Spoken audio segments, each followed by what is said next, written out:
All right, editorialists. Drivers with a large number of demerit points who additionally have been convicted of a serious driving related offense should either be sentenced to jail or be forced to receive driver education.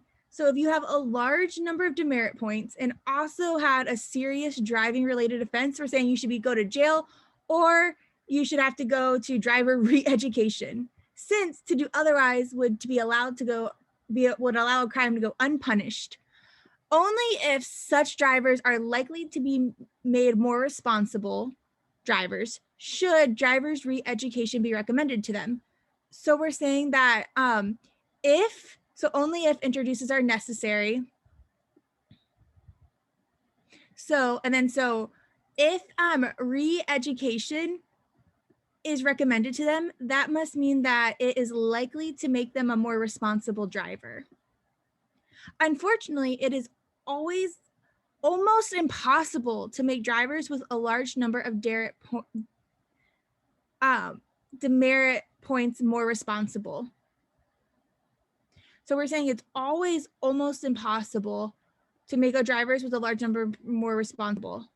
So I wonder if re-education should ever really be recommended if it's almost impossible, because it's saying that only if it's likely to make them more responsible. So I'm thinking that we are telling most of these people that they should be sentenced to jail because those are the only two options, right? We're saying that if you have these two things, so if you have a large number of demerit points and you have this serious offense, then that means that you either have to be sentenced to jail or go to re-education.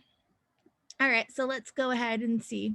So A says drivers with a large number of demerit points who have been convicted of a serious driving related offense should be sent to jail. All right, I like A so far.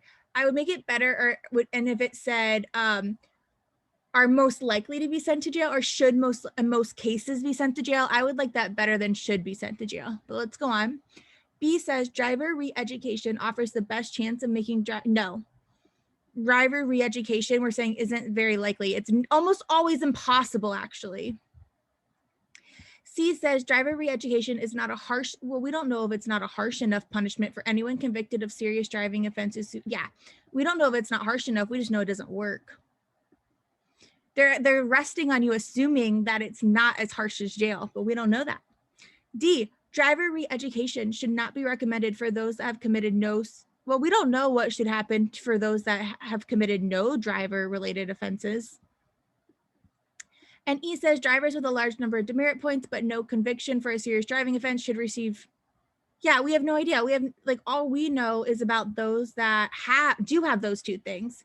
And so that's why our answers is going to be A, because it tells us that we should only do re-education if they are likely to be made more responsible. But we're saying it's almost always impossible to make them more responsible. So then if we can't make them more responsible, then they shouldn't recommend this re-education. And if they don't have re-education, then the only option is to send them to jail.